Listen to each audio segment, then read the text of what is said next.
एक बात पर विश्वास कर लीजिए कि आपको कोई भी सुखी नहीं कर सकता। यदि आपको कोई सुखी कर सकता है तो आप हैं। बिल्कुल घनीभूत अर्थात ठोस बात है, इसे समझ लेना। यदि आप अपने विचार के द्वारा, विवेक के द्वारा अधर्माचरणों का त्याग करके धर्म पूर्वक जीवन व्यतीत करते हुए भगवान नाम जप करते हैं, तो पूर्व पाप कर्म के अनुसार जब देह रचा गया तो उसमें जो प्रारब्ध दुख सुख का है वो तो आएगा, पर आपको परास्त नहीं कर पाएगा। और आगे आपके लिए महासुख है जो दुख और सुख दोनों से परे है। अखंड प्रसन्नता, अखंड आनंद, वो केवल आपके करने से होगा। उपदेश मिल सकते हैं, मार्ग बताया जा सकता है, आपको सहयोग मिल सकता है, पर चलना आपको होगा। यदि आप नहीं चले तो ये कहीं भ्रम हो कि मैं कहीं जाऊं और मेरी दुख निवृत्ति हो जाए, तो इस भ्रम को छोड़ देना। क्योंकि हम आप तो बहुत छोटे जीव हैं, अर्थात बहुत लघु तपस्या, लघु पुण्य वाले हैं। हम उन महापुरुषों की बात करते हैं जिन्होंने आजीवन ऐसा तप संचय किया, फिर भी उनके शरीर में भारी से भारी दुख देखे गए। ये दुख और सुख एक भ्रमात्मक इंद्रजाल है माया का, ना दुख है न सुख है। जैसे जो सपने सिर काटे कोई, बिन जागे दुख दूर न होई, ऐसे स्वप्न में तुम चक्रवर्ती सम्राट बन जाओ तो जगने पर तुम थोड़ी रहोगे, तुम जो हो वही होगे। हम भगवान के चिदानंद अंश हैं। ये भूलकर हम अपने को स्त्री पुरुष, अच्छा बुरा, धनी निर्धन, दुखी सुखी आदि आदि बहुत सा प्रपंच है, इसे हम अपने दिमाग में बैठा लिया। जब तक आप ये प्रपंच नहीं छोड़ोगे तब तक आपको सुखी कोई कर ही नहीं सकता, क्योंकि दुखालयम नाशवान संसार का तो तुमने अस्तित्व रखा है। अगर ये किसी के दूर करने से होता तो स्वयं जगत गुरु परब्रह्म परमात्म तत्व भगवान श्री कृष्ण सामने हैं और अर्जुन को कह रहे हैं, मात्रा स्पर्शास्तु कौन्तेय शीतोष्ण सुख दुखदा आगमा पायनो अनित्यास्तास्तितिक्षस्व भारत। हे भारत, हे अर्जुन, ये आने जाने वाले अनुकूलता प्रतिकूलता, गर्मी शीतलता, अर्थात काम क्रोध लोभ मोह मद मत्सर अपमान निंदा, ये सब ताप पहुंचाते हैं। अनुकूलता सम्मान यश कीर्ति धन वैभव, मानी हुई मान्यता, ये सब शीतलता पहुंचाते हैं। ये उष्णता और शीतलता, अनुकूलता और प्रतिकूलता आने जाने वाले हैं। भगवान ये नहीं कह रहे मैं मिटा दूंगा, कह रहे तास तितिक्षस्व भारत। हे अर्जुन, ये तुम्हें सहना होगा। यदि तुम इसे सह गए तो तुम्हारे हृदय में ऐसी स्थिति प्रकट हो जाएगी कि फिर ये स्पर्श भी नहीं कर पाएंगे। सहने से तुम्हारी भक्ति बढ़ेगी, तुम्हारा चिंतन बढ़ेगा, तुम्हारा स्मरण बढ़ेगा, सत्य वस्तु के लिए, सत्य तत्व के लिए तुम सुखी हो जाओगे। बिल्कुल खुली बात। आडंबर नाटक पाखंड इसकी जरूरत नहीं। प्राकृतिक भोगों में सुख बुद्धि, देहाभिमान, विद्यारूप महत्व कुल धन यौवन अभिमान, यही तुम्हारे दुख का मूल है और ये कोई दूसरा नहीं हटा सकता। ये तुम्हें अपने विवेक सत्संग से प्राप्त हुए विवेक के द्वारा, शास्त्र स्वाध्याय से प्राप्त हुए विवेक के द्वारा इसे तुम्हें त्यागना है। दुख तुम पकड़े हो तो छोड़ा कौन सकता है? छुड़ाना तो आपको ही पड़ेगा। अगर कोई वादा करता है कि मैं आपको दुख रहित कर दूंगा, मुझे आज तक समझ में नहीं आया। दुख रहित होने का जो उपाय है वो गुरुजन, महापुरुष, संत जन बताते हैं कि जब चारों ओर अंधेरा छा रहा हो, कोई अपना न दिखाई दे रहा हो, केवल दुख ही दुख, अशांति ही अशांति, उस समय आप देखिएगा कोई एक है जो आपको बहुत प्यार कर रहा है। वो हमारे प्रभु हैं। आप जिनकी तरफ पीठ किए हो और जहां दुख है उधर मुख किए हो, वापस घूमो, सन्मुख होइएगा। सन्मुख होए जीव मोहि जबहि, जन्म कोटि अघनाशों तबहि। करोड़ों जन्मों के पाप नष्ट कर देते हैं भगवान। जहां प्रभु की तरफ हुए तो पता चला बहुत जन्मों से बिछुड़ा था, वो मेरे स्वामी मिल गए। भारी से भारी संकट की निवृत्ति के लिए एकमात्र उपाय भगवान श्री हरि का आश्रय, उनके नाम का जप। सत्य मान लीजिए, आडंबर से कुछ नहीं होना। चाहे जितने जंतुर बांध लो, चाहे जितना जो कुछ जादू टोना जो मन आवे सो कर लो, बारी मथे घृत होए बरु शिकताते बरु तेल, बिनु हरि भजन न भवतरी यह सिद्धांत अपेल। विनिश्चितम बदामि तेन अन्यथा वचांस में हरि भजन्ति। अटल बात है, यदि भजन नहीं करोगे तो तुम्हें कोई सुखी नहीं कर सकता। तात्कालिक आपको ऐसा लग सकता है मेरा काम बन गया, नहीं, वो तत्कालिक है। हमारा काम बनना तो तब होगा जो हमारा आवागमन मिट जाए, सदा सदा के लिए मुझे ऐसी वस्तु प्राप्त हो जाए कि जहां चाह ही खत्म हो गई, जहां दुख ही खत्म हो गया। वो हमारा स्वरूप है, वो हमारे आराध्य देव है। प्रार्थना मान लीजिए, भटकाव से बचिए। ये कलिकाल मलायतन मन कर देख विचार, श्री रघुनाथ नाम बिन नाहिन आन आधार। महापुरुषों ने स्पष्ट कहा, ये मलायतन मल का आगार है। मल माने कामना, नाना प्रकार की वासना, भ्रष्ट आचरण, छल कपट, दंभ पाखंड, बोलबाला, इसका एकमात्र श्री भगवान का नाम आधार। जो चाहत है नित्य सुख अरु मन को विश्राम, तो हित ध्रुव हित सो भजत रहो पल पल श्यामा श्याम श्यामा श्याम श्यामा श्याम। यदि सच्चिदानंद शाश्वत सुख चाहते हो, जहां से कभी हटना ना पड़े, केवल सुख ही सुख है, आनंद ही आनंद है, और मन का विश्राम चाहते हो कि भाग दौड़ मन की मिट जाए, तो बस प्रेम से बोलते रहो श्यामा श्याम श्यामा श्याम, राधे श्याम, राधा राधा राधा वल्लभ। ये बड़ी शोध करके महापुरुषों ने बात कही है। यदि आप भजन नहीं करते तो आप दिमाग में लिख लीजिए, चाहे अपनी नित्य डायरी में लिख लीजिए, जो आप दिनचर्या लिखते हैं। आपको कहीं भी कभी भी कोई भी सुखी नहीं कर सकता। गांठ बांध लीजिए, भटकने की जरूरत नहीं है। और यदि नाम जप करने लगे, धर्माचरण करने लगे, तो तुम आशीर्वाद देने वाले बन जाओगे। सातरति सातरति सा लोकांतारयति। ध्यान दीजिए, वो तर जाता है, वह तर जाता है, वो लोकों को तार देता है। जब पृथ्वी में भयंकर पापाचरण की वृद्धि हुई,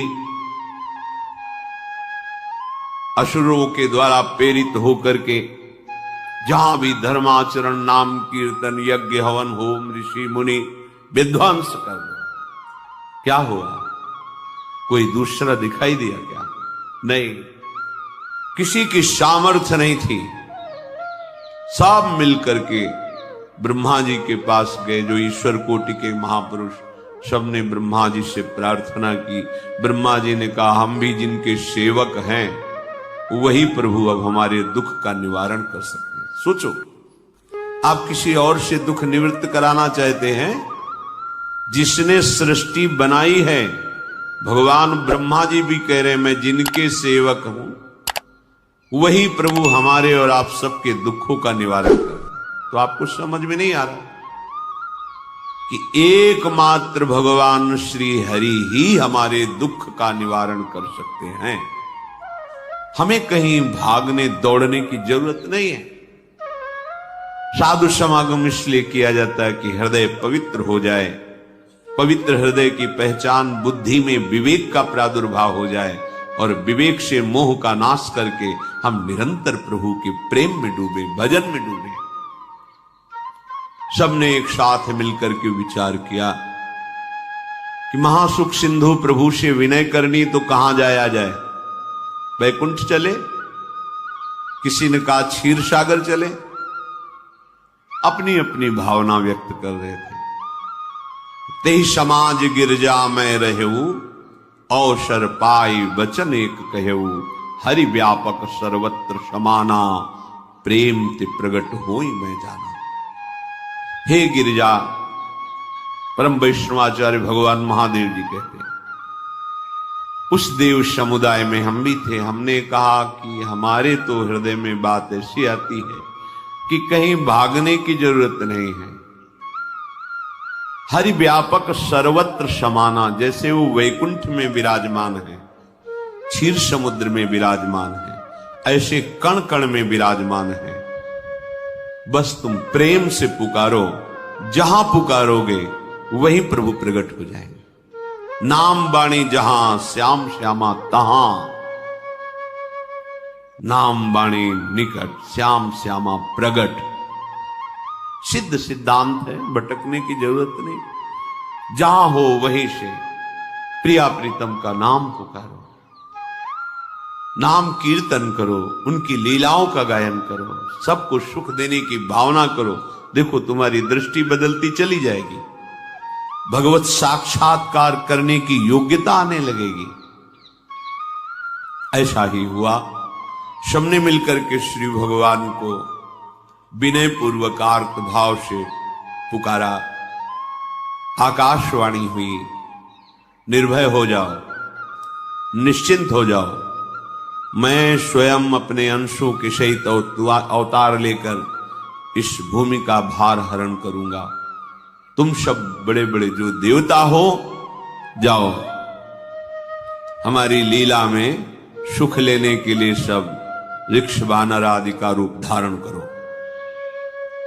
ब्रह्मा जी, महादेव जी, बड़े बड़े ईश्वर कोटि के लोकपाल बहुत प्रसन्न हुए, क्योंकि भगवद वाणी सत्य है, त्रिकाल सत्य है। सबको विश्वास हो गया कि अब मारा तो जाएगा ये महासुर, जिसको लगता था कोई ना मंत्र के द्वारा मार सकता है, ना अस्त्र के द्वारा मार सकता है। स्वयं श्री भगवान पधार रहे। भगवान ने जो निरंतर भजन प्राण रहते हैं, कश्यप जी, अदिति, वो भगवान के वात्सल्य में भरे थे।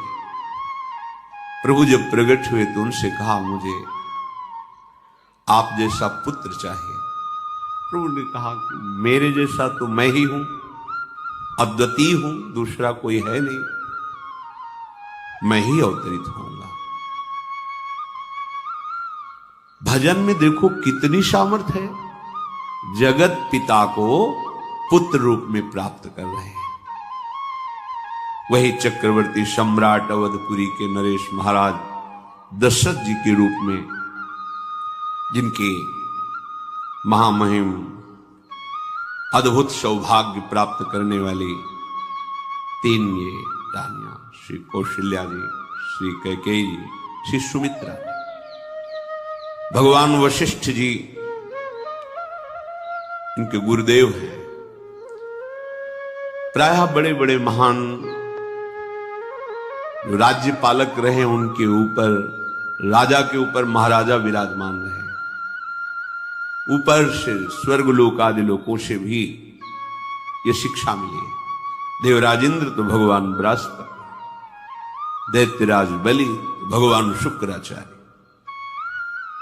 जनक जी तो सदानंद जी महाराज, दशरथ जी को, वशिष्ठ जी महाराज ऐसा था, क्योंकि जहां हमारा विवेक काम नहीं करता वहां ये ब्रह्मबोध संपन्न महापुरुष तत्काल हमको संभालते हैं। महाराज दशरथ जी के हृदय में प्रबल लालसा हुई कि अब अवस्था व्यतीत होती जा रही है, पर जो गृहस्थ धर्म का परम लाभ है वो तो हुआ ही नहीं। वशिष्ठ जी के चरणों में प्रणाम करके कहा, भगवान एक ही बात की असंतुष्टता है, हमारे कोई पुत्र नहीं। वशिष्ठ जी ध्यानस्थ हुए, ध्यान में देखा और उनका, तुम्हारा जैसा सौभाग्य अन्य का किसी का नहीं हो सकता। तुम्हारे यहां स्वयं सच्चिदानंद भगवान श्री हरि अपने अंशों के साथ अवतरित हो रहे हैं। श्रृंगी ऋषि को बुलाया गया, पुत्रष्टि यज्ञ करी, उसमें साक्षात भगवान अग्निदेव प्रकट होकर के खीर दिया और कहा अपनी रानियों को पवा दीजिए। वशिष्ठ जी की आज्ञा के अनुसार उस खीर को 2 भाग में किया। प्रथम भाग श्री कौशल्या जी को दिया, जो दूसरा भाग था उसके 2 भाग किए, उसका 1 भाग कैकेयी जी को भी किया। अब जो 1 भाग बचा उसके 2 भाग किए और वशिष्ठ जी की आज्ञा के अनुसार एक माता कौशल्या जी को, एक कैकेयी जी को दिया। उन्होंने अपने हाथ से सुमित्रा जी को दिया, तो सुमित्रा जी के गर्भ से लक्ष्मण और शत्रुघ्न, कौशल्या जी ने जो भाग दिया उससे लक्ष्मण जी प्रकट हुए, जो रामचरण अनुरागी, अद्भुत अद्भुत हरि प्रेमी। शत्रुघ्न जी भरत चरणों का आश्रय लिए हुए राम जी का सेवन करते हैं। बड़ा रहस्य है, कितनी मर्यादा है। गुरु की आज्ञा से जहां जैसा विधान होना चाहिए वैसा, तो उस बड़ा मंगल स्वरूप ये महामहिम जगत पावन करने वाली माताएं मानो अपने गर्भ में अखिल ब्रह्मांडों के स्वामी को धारण किए हुए हैं, जिनके गर्भ में अनंत ब्रह्मांड वास करते हैं, उन प्रभु को अपने गर्भ में धारण करने का अनुभव कर रहे हैं। महाराज दशरथ बहुत प्रसन्न है। ये जीवन का परम लाभ है। प्रभु हमारे कोई भोल, माता पिता भाई बंधु सखा पति प्रीतम पुत्र कुछ भी, ये तो ऐसे करुणा में कोई भाव रख लो और गाढ़ भाव कर लो तो आपको अनुभव कराने लगेंगे। जिस भाव से आप देखोगे कैसा सुख महाराज दशरथ जी को हो रहा होगा, जिनको गुरुदेव से पता है कि स्वयं भगवान पधार प्रतिपल इनके दर्शन करके कौशल्या जी, कैकेयी जी, सुमित्रा जी के प्रेम पुलकित रहते हैं। दशरथ जी अहो भाग्य, साक्षात भगवान पधार रहे हैं। समय व्यतीत हुआ, जोग लगन गृह बार तिथि सकल भये अनुकूल, चर अरु अचर हर्ष जुत राम जन्म सुख मूल। ठीक योग लगन ग्रह वार तिथि सब अनुकूल हो गई। कब? जिसके हृदय में प्रभु का प्रकाश हो जाता है। जो प्रभु के भजन में रहता है तो योग लगन ग्रह वार तिथि नक्षत्र सब अनुकूल हो जाते हैं। जो पे कृष्ण चरण मन अर्पित तो करी है का नवग्रह रंग। 7 ग्रह नक्षत्र वार तिथि ये जितने भी विघ्न कारक या शुभ कारक है, ये सब शासन में रहते हैं। जिसके हृदय में भगवान नाम चल, जिते विनायक शुभ अशुभ ये विघ्न करे नहीं कोई, क्योंकि भगवान का नाम चल रहा है, हृदय में भगवान प्रकाशित हो गए हैं, परमानंद अनुभव होता है। ऐसे भगवान जगत में प्रकट हो रहे हैं। ये तो कभी कभी अवतार होता है, पर ये अवतार होता ही रहता है। भगत के हृदय रूपी महल में अवतार होता रहता है। जो निरंतर भगवत चिंतन परायण अपने अहम को भगवान के चरणों में समर्पित किया तो भय प्रकट कृपाला, ये हृदय में प्रकाशित हो जाते हैं।